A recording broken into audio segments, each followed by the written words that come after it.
The Big Five American sports are all scheduled in November for the first time since November 2020, and we want to celebrate by slashing the cost of all daily packages by 50%, including 5% best bets. Starting Tuesday, November 1st through Sunday, November 7th, $25 daily packages are priced at $12.50, and $35 5% best bets are priced at $17.50. But even better, this is the perfect time to take advantage of WagerTalk's one-day all access. Lock in the handicapper of your choice for one full day for only $39, including when they have a 5% top play that normally sells for $35. But during our 50% slash promotion, you get a one-day all access for only $19.50. This special is valid through Sunday, November 7th, so save the whole week long.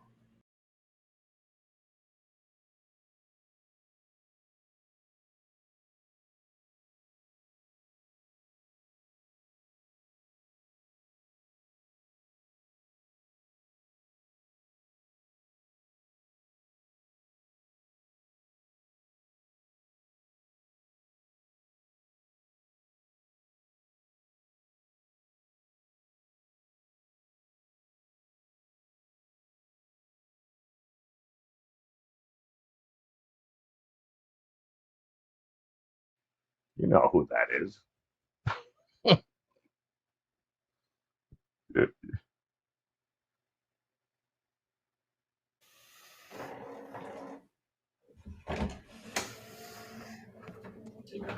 Oh, my goodness. Welcome in. Happy Tuesday. It is time for another edition of the NBA Tip-Off Show. Day number 2 here in the month of November already.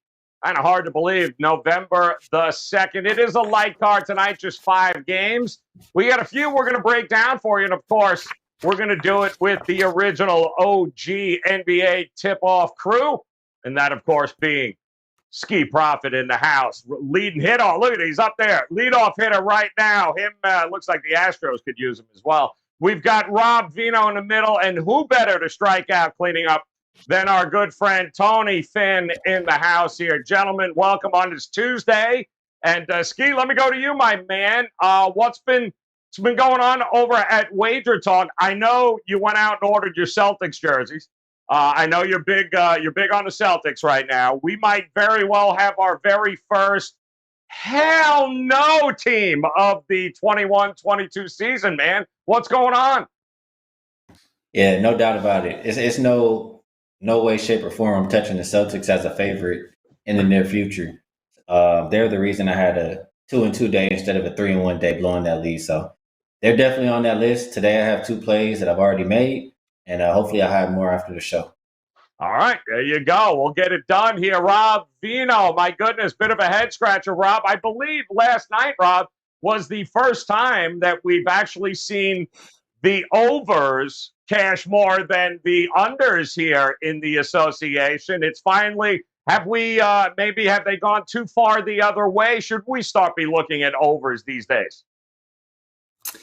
Yeah, well, I think, Joe, that eventually the shooting's got to pick up. I mean, we could go through a laundry list of individual players.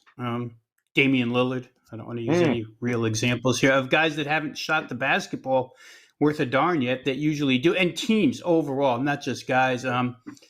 I personally, while we're on this theme of the Celtics, who I guess affected all our lives last night, I'd like to personally thank D'Angelo Russell for wrecking his ankle at halftime and ruining that over, which was swimming along nicely. And we want to thank the Sixers for announcing 18 minutes before the game started that Tobias Harris is in COVID protocols.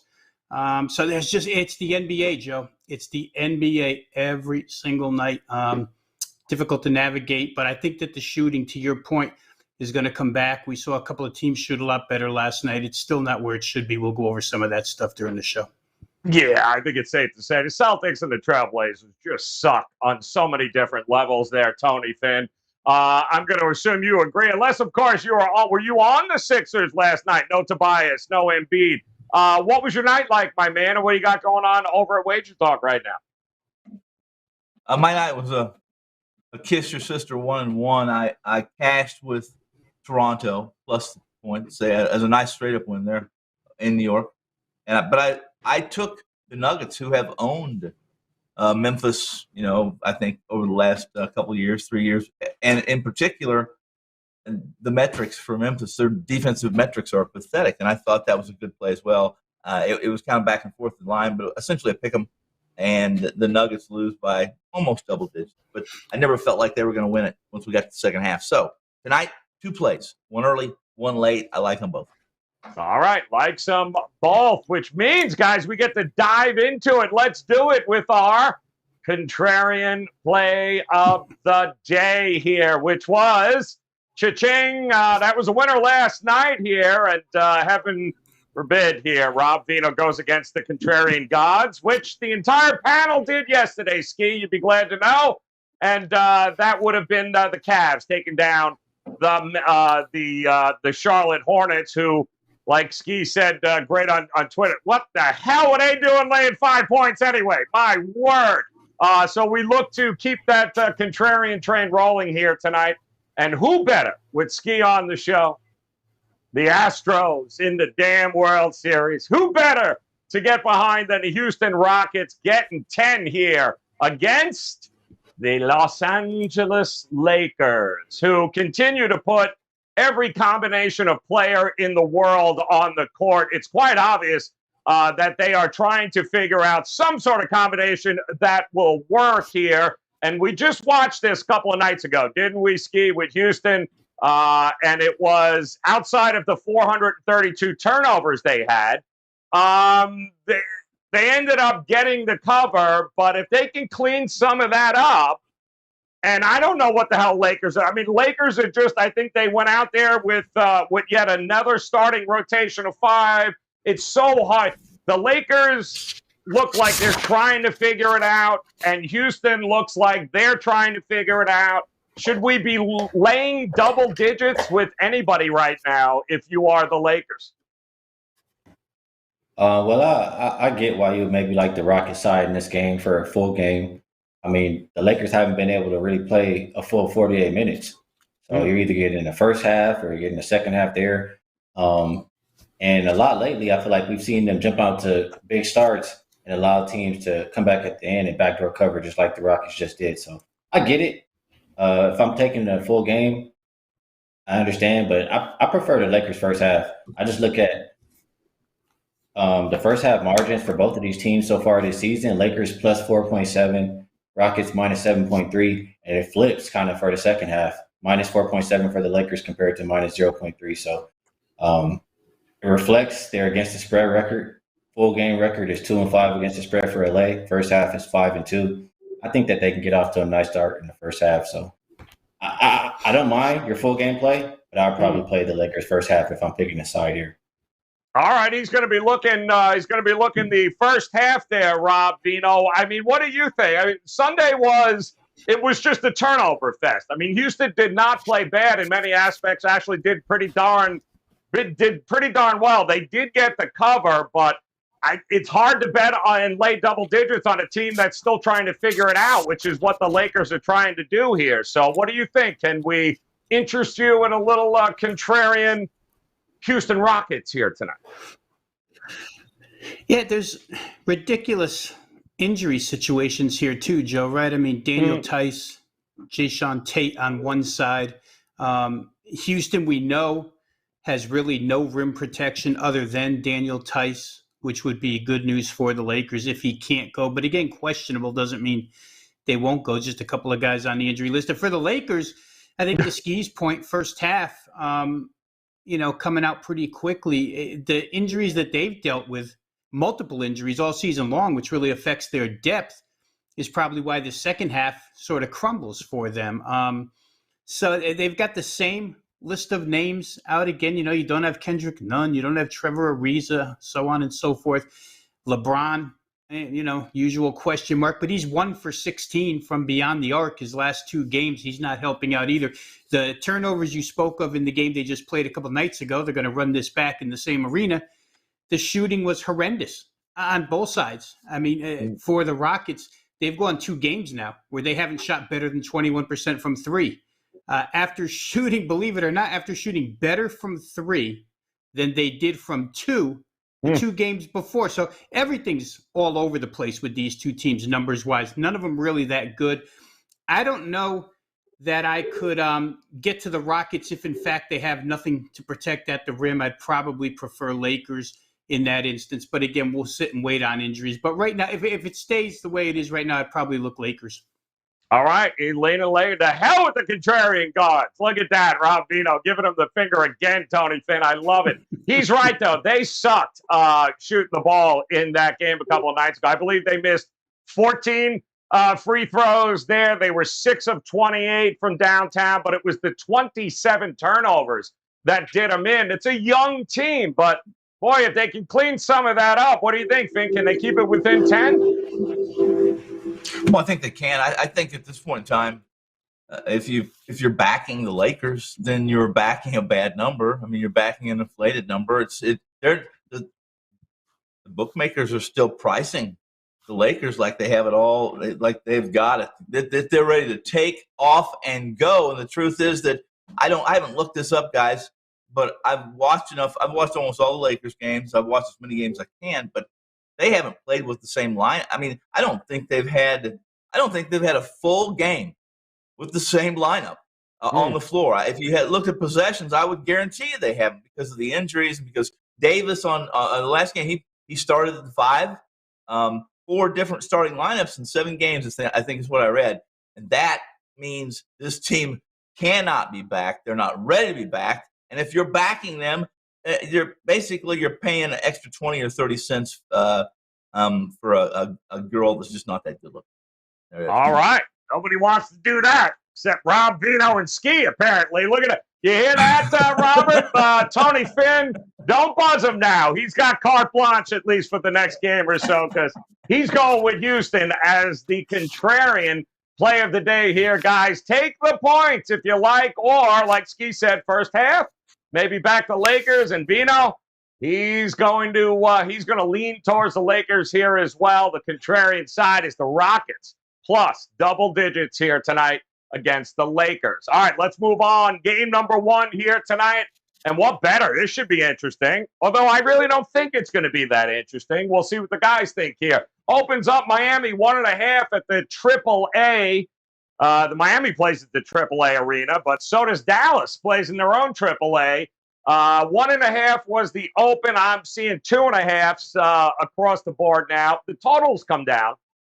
That should not be shocking. 213.5 as an open. I'm seeing 209s, guys. 209.5s here, Rob Vino. So what do you think? What do you think we're going to get in this one? Are you a little shocked that it almost opened up as a pick'em in this situation?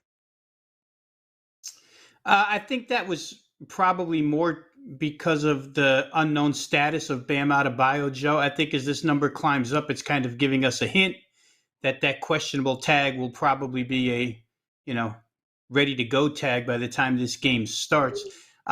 It's interesting because you have the best, and I mean, Miami's been clearly the best defensive team in the league so far. They played 6 games, and only one time has an opponent shot 40% against them. The other 5 times, 39% or worse. And Dallas has been a poor shooting team for the most part this year. Kind of slow, kind of poor shooting the basketball. Kristaps Porzingis out again. Supposed to be a factor this season. He's playing a good role, sitting on the bench, hurt like he always does. So they're just limited in the guys that can score. And, when you think of Luka and how he can take games over, Joe, I was thinking back to last year's playoffs. Remember when he was just absolutely tearing up Pat Beverly?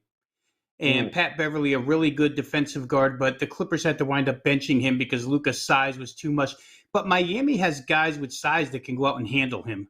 So I don't know that he can go particularly crazy against this team.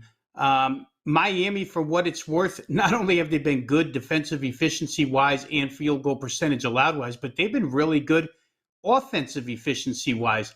Played a little more methodical tempo. I was surprised to see, though, that their pace rating is up there in the top 8 in the NBA right now. So they've been really good on all ends of the floor. It's a difficult team to play against at this point in time. Dallas has not come out of the gates real quick here. I know the game's at home. I know it's a big game, but it used to be you would just take West over East in these non-conference battles, but that tide has shifted a little bit. I think Miami's probably the right side. You don't want to let this number get too out of hand, but I think the way Miami's playing right now, currently, it's very tough not to back them. Yeah, listen, Bam, I know Bam didn't play last game there. We saw here, Tony Finn, and we've also seen Miami have a pretty good positive point differential here when he's not on the floor. So they got the depth. They play the same regardless. You think it's a good matchup here for Miami? Or do you think there's some value here on Dallas? Well, I think this is a terrific matchup for Miami. Everything fits perfectly for Miami. And as you mentioned, the first surprise for me this morning, because I couldn't get it last night, I didn't get a line, so I did some work, and then I woke up early and looked at waited for the line to come out, and I was a little bit surprised at the 1 or the 2, especially with Porzingis. And I think Rob's right. I think a lot of it has to do with Bam. However, and to be completely transparent, let's not overreact to what Miami's done, because what they've done is stupid good. It is stupid good. 4-0 against the spread, straight up. They have they're holding, I think, 96 points per 100 possessions, even without Bam on the floor. They're, according to whether you're at 538 or whether you're at Basketball Reference or maybe Clean Glass, they're 19 plus 19 with 106 plus defensive rating without Bam.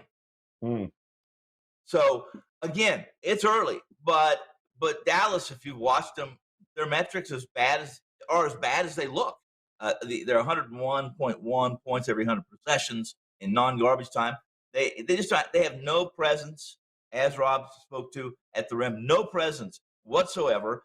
And what Miami does defensively is they force you to the rim or to drive and then they defend the perimeter so well. But they want you shooting those 15, 20-foot jumpers. That's what they want, and that's what Dallas tries to do, and they're doing a very bad job of it. This is a play that you're on Miami, or you're not on Miami because you don't understand the number. That's me. All right, there you go. I mean, Skee, listen, keep the side out of it here for a minute. Is this just a total? You understand that why the number has come down here, but has it come too far down, or are you looking at the side here instead of total? Well, just to talk to the total, it's a one-way look for me. Last 5 games, both teams bottom 10 in pace, 22nd and 26th. And you just heard the guys talk about how great Miami's defense is. And if you're looking at Miami, I mean, I think that's kind of correlated, right? It's going to be a defensive, lower-scoring game. So I agree with where the market has gone. I think Dallas is 5-1 to the under so far. Miami 4-2 to the under. I think it will continue again for another day. But I look more towards the side here in this game. And I also agree with the guys. Dallas, I mean, I'm not going to say all the numbers. They just look terrible. Porzingis, I mean, I don't think if he was in, he was going to help him any. And Luka, I mean, we've seen him struggle to start a season before. I don't think it'll last forever. But right now, he's not shooting it well. I think he's shooting like 23% from 3. And as a team, Dallas is bottom 5 in three-point percentage. And when you're going against the Heat, top 5 defending that perimeter, you see all the defensive guys they have up and down the roster. I think that they'll struggle to score. So I look a little bit closer. Dallas, they're a slow starting team. First half margin minus 3.7. Heat first half plus 10.2. So I like the number I'm getting. I like the matchup for the Heat. Give me the Heat first half minus 1. All right, there you go. Liking the first half across the board here tonight for Skee. So get ready for that 7:30 Eastern time tip, guys. Miami Heat traveling, taking on the Dallas Mavericks. We're going to move on. One more featured matchup before we get to our overtime game. Let's take a look at New Orleans battling Phoenix here. Opens up at 11.5, and there are still a number of 11.5s available, with the total coming down a little bit, 214.5. And listen, one of these teams has been really good against the number. The other sucks.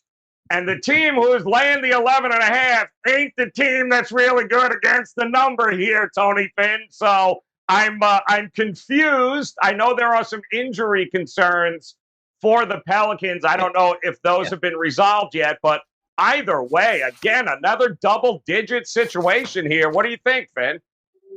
You're right. You're spot on. I believe that after what we'd seen from Phoenix, at least the first 2 weeks of the season, that there might be, much like I thought with the Lakers, that there would be some adjustment to Phoenix. But obviously, they still think very highly of the Suns, and injuries have something to do. Devontae Graham, are both questionable, as is Ayton, as is DeAndre Ayton. So there are some question marks. I wouldn't advise jumping in this game until you got the injury information that you needed to be comfortable. And if you can get comfortable with this game, then please call Joe and tell him where you found those Quaaludes, because I want some of them as well. But here's the deal. When you guys are speaking of totals, last year the average total was, and I was looking at these totals really hard, so I did some research, and what I found was that last year's average total was 224 and change, 224.1, 224.2, something like that. This year, the first week was 223, 2 weeks 223.1, so a point lower. Now, yesterday we're seeing the adjustment, because if you take an average and you do all the math on this, you're going to find that now we're about 3 to 4 points lower than we were even the first week and a half, 2 weeks. So you and I, all three of us, have discussed the officials and not calling the nitpick fouls, stopping the clock, going to the line, those kind of things have made a difference. And this season, we're looking at about 62% of all games have come in under. And someone's going to say, well, that's 60. That's a lot. You guys know it. That is a lot. Sample size is short. Sample size is small. What do you do with this game? You got a Phoenix team that still can't defend transition. 150 points per 100 possessions in transition defense against a team that has a 4-1 against the spread average who can't win, or a 4-1 against the number record who can't win, against the Phoenix team who's coming out of the NBA championships who can't win. There you go. I don't know. I'm sorry. I have nothing for you here other than maybe I play the over. Maybe this is the one game I'll play the over, because Phoenix is so bad in transition.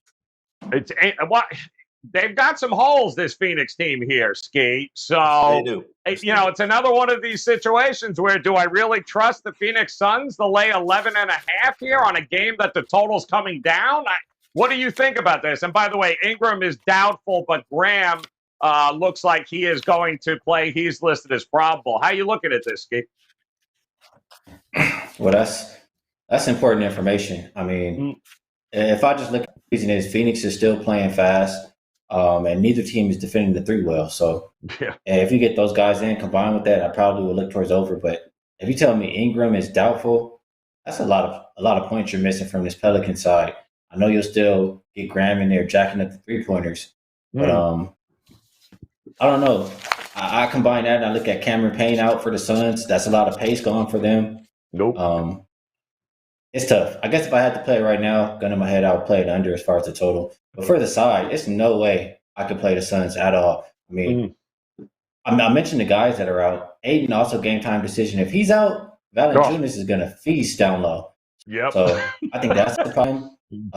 You're laying with a team with a -5 margin right now, and they've only covered one game, I believe. So the only way I can look is Pelicans plus, or maybe play the game under if Ingram is out. Yeah, I'm kind of with you there. What do you think, Rob Vino? I mean, if Ingram is out, it looks like he is, and if Ayton is out too, I mean, should we grab the 11.5 now, or do you think the total's the way to go? And there's too many ifs on side and total, Joe. I mean, to get to my point originally, Devin Booker is shooting 28.6% from three-point range. Now, he's not a 28.6% three-point shooter. At some point in time, these numbers are all going to change, and they're going to change they're going to go back to the mean here. And trying to guess when that's going to happen is kind of the tricky part here. I keep trying to do it, and it doesn't seem to be going the right way here so far early in the season. But Phoenix, Skee brought up a point that I was going to bring out. With Ayton, Valanciunas doesn't get, that front line becomes an absolute worthless offensive front line because they're already shorthanded. I mean, you're talking about a front line here that's Herbert Jones, the rookie from Alabama, who's all defense, no offense, Josh Hart, and then Valanciunas. If Valanciunas has to go up against Dayton, then you can negate some of his scoring. The front line is worthless. Your backcourt, Devontae Graham will play in this game, as you guys said. And then you have another backup in there as well. So he got trouble with this New Orleans offense. Just look at what happened against the Knicks the other night. I would say this. If I knew that Ayton was going to play for sure, probably play Phoenix first half in this game. I don't think New Orleans can get off to a good start with that front line out there for the majority of the first quarter minutes. I think that Jay Crowder up front and if Ayton is in there, that they could take advantage. So there's too many. The total is affected the same way. There's just too many injury concerns here right now to make a real good read on it. But I think, a couple hours from now, we might be able to make a real good read on it, because I think if DeAndre Ayton plays, I would be on first half Phoenix.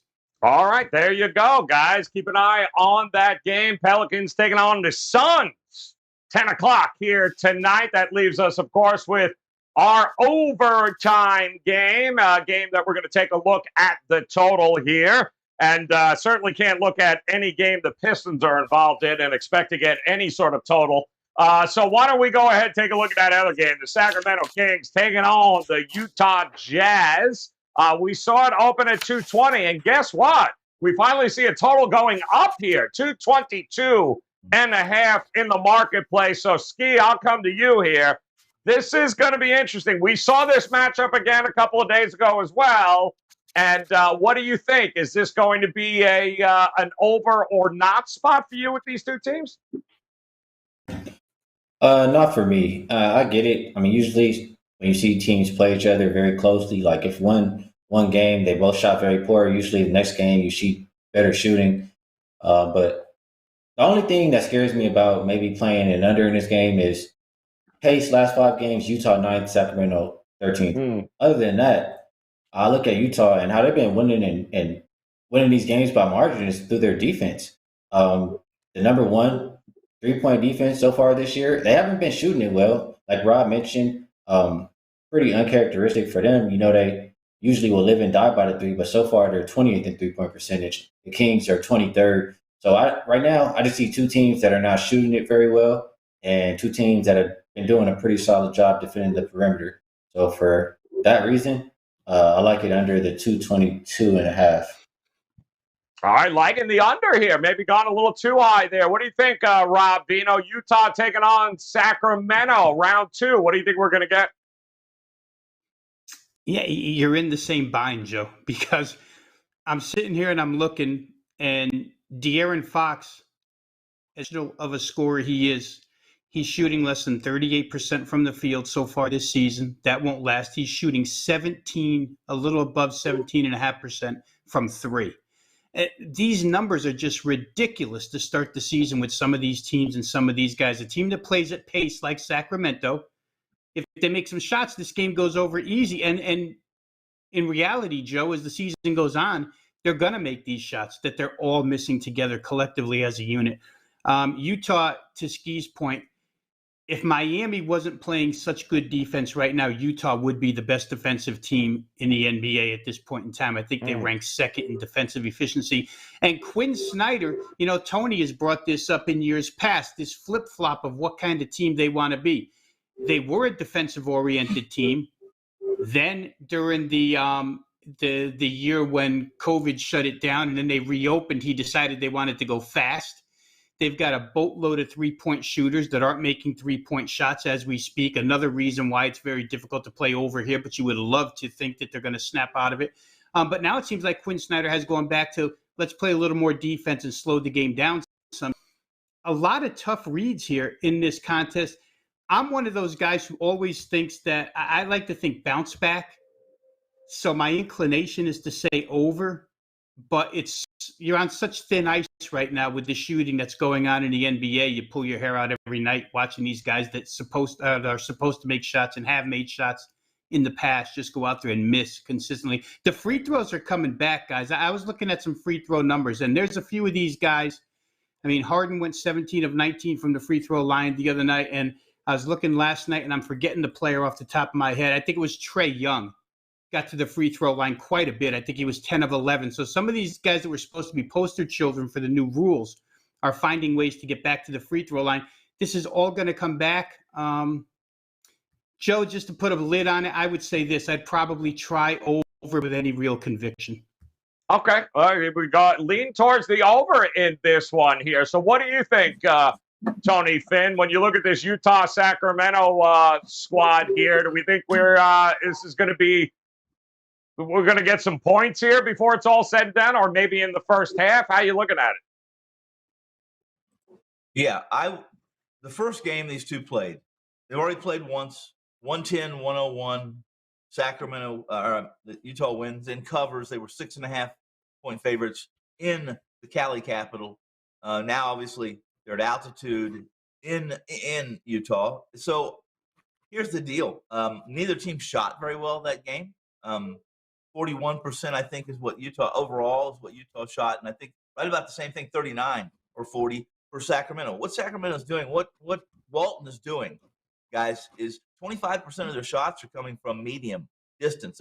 25% of your shots coming from 15 feet in this day and age in the NBA is pretty low. I mean, it's pretty high. It's really high. It's either within 4 feet, 5 feet of the rim, or outside the arc, right?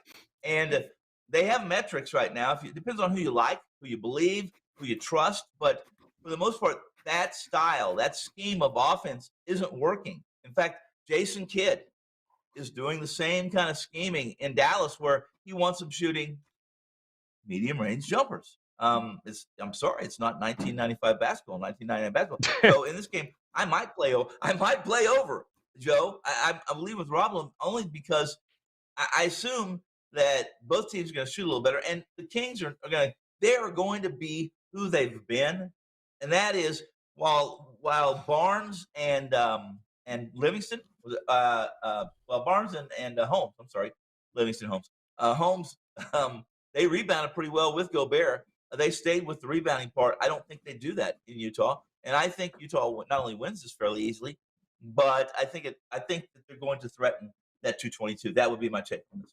I would be over. All right. We're looking at it there, guys. All right. It's only 5 games on the board tonight, plus the Pistons are playing. So there you go. You got the 5 games now. When you put it all together, you know how it works. We throw 60 seconds on the clock, give these guys an opportunity to do whatever the hell they want with that 60 seconds. But more importantly, drop us a best bet somewhere in there. So, Skee, coming to you, man. And you can't take the Lakers because you're going to get buzzed right off. Robert's going to get all pissed. So you better just skip the Lakers. Give us your best bet here tonight, man. Where are you going? I think I like 2 plays, but for best bet for today, I'm gonna rock with that Miami and Dallas game. I just think Dallas is really bad, man. I don't see really anything to like until they show me something to like. I'm gonna continue to look the other way. And Miami, they look like if maybe the best team in the league. I talked about the difference in the first half point differential. Full game point differential, but I'm gonna rock with the first half minus the 1. I'll repeat it again just for the best bet section, just because I have 28 seconds left. First half, Heat plus 10.2, Dallas minus 3.7. In the second half, Dallas plays a little bit better, minus 1 and plus 8.7 for the Heat. So I'm gonna rock with the team who's been showing it to me. I do think Bam is gonna play. He practiced yesterday, and he said that he felt good, and I'm pretty sure he's gonna be out there. So I like the Heat first half. Not mad if you take them full game. But minus 1 for me on the first half. Oh, nice. All right, very good. And he didn't say anything about your Houston Rockets, Robert, so that's very good. All right, Rob Vino. I can't promise you, Rob. Oh, yeah, way to go. Would your finger get caught? All right, Rob Vino. You got it, man. 60 seconds on the clock. Where are you going here tonight? Yeah, as the contrarian play today, Joe, so I didn't talk too much about the total, but I'm going to go with the Lakers-Houston over that first half number of 112. A couple of reasons. The Lakers had been in actual shooting the basketball really, really well until that last game. Their field goal percentages 3 of the 4 games prior to that game with Houston Sunday had all gone over 50%. Put up a lot of points, 113, 115, 5, 121. As Skee mentioned, a lot of the Lakers really good offensive stuff is coming the first half of these games. I'd expect the Rockets to shoot better, to turn it over less. I mean, 35 points in the first half is unacceptable. If they get to, 50 points here, I think we get over this fairly easily. So I'm going to try over 112 first half between Lakers and Rockets. Remember, these are the two fastest paced teams in the NBA right now. According to Hollinger pace ratings, they're the two fastest paced teams. Lakers getting the second most possessions per game of any team in the NBA. I would assume LeBron's going to go just because the question mark is always next to his name. It was next to his name last time when he went. So give me Lakers Houston over 112 first half. Oh, that's acceptable to Rob Perry. You didn't buzz your ass, even though you were kind of leaning towards the Lakers there, but you didn't. You go with the first half total. I like that. All right, you are the saving grace here, Tony Finn. Don't say anything to piss off our producer, the man with the finger on his buzzer. Don't say anything bad about his Astros losing tonight. Don't say anything like that Rockets are going to get wiped off the face of the earth and, Houston, the Cougars are going to be terrible. Give it to us. 60 seconds on the board. Don't give him any of those things there. Go ahead, Tony Finn. Okay. I'm going to be nice, and I'm going to try to be contrary to my DNA, and we'll be kind and gentle. Let's go to Milwaukee and Detroit. Let's go to that game that nobody really wanted to talk about. I don't blame them. However, here's my first thought, guys, and you can correct me if I'm wrong when it's all said and done. But this Bucks team right now? They're injury. They got illness, injuries. They had Halloween where some guys, decided that was going to be a little more important than playing basketball. And Defensios, he's been out he's been hurt forever. No Holiday, no Lopez. Middleton, I was on playing against Milwaukee the other night and played the under. What was it, 2 days ago on the weekend, and swept those two.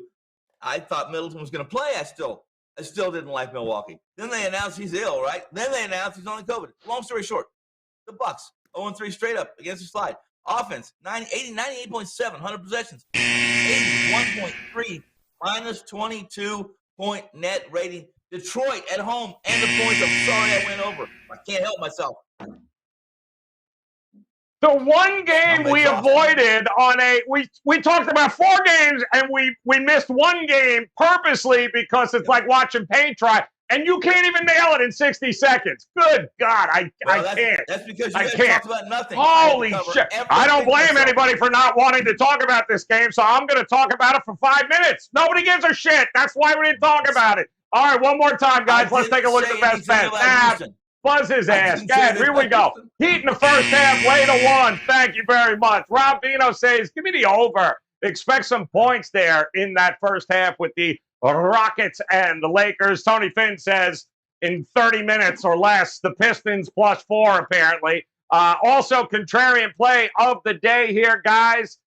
We are looking at the Rockets, double digits, +10. Take the points here against the Lakers. They covered it once already this week. They'll probably do it again here tonight. And, of course, don't forget, guys, best bets are locked and loaded with Skee and Rob Dino and Tony Finn at WagerTalk.com. All you have to do, head over to their pages right now. Under the experts, scroll down, get the Skee, get the Rob Dino, and get the Tony Finn. These guys have been crushing it. And don't forget, we got football tonight. You got a World Series game. NBA